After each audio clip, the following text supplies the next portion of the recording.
people who are poor, in my opinion, spend a lot of time not doing stuff. And that sounds terrible to say, but like at the base level, they're distracted. They're procrastinators. Like the base is like they don't do anything. They're purely distracting themselves from their current state.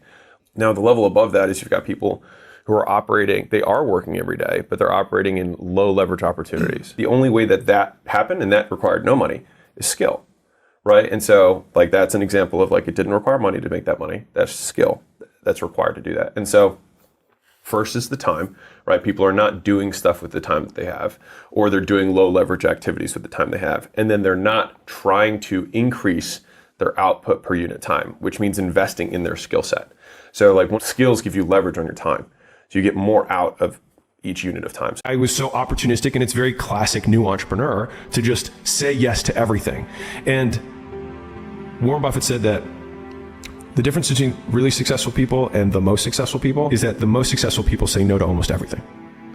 And I've tried to take that because it's so hard. And I think that a lot of the, it's so simple and so hard, which a lot of success habits are, which is like if you do the same thing for a very long period of time. He said success comes down to doing the obvious thing for an extraordinary period of time without convincing yourself you're smarter than you are. It's because you think you can handle both.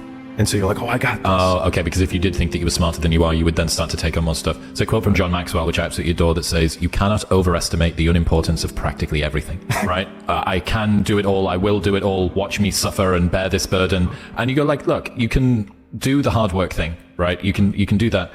But the working hard and being spread thin are two different dynamics.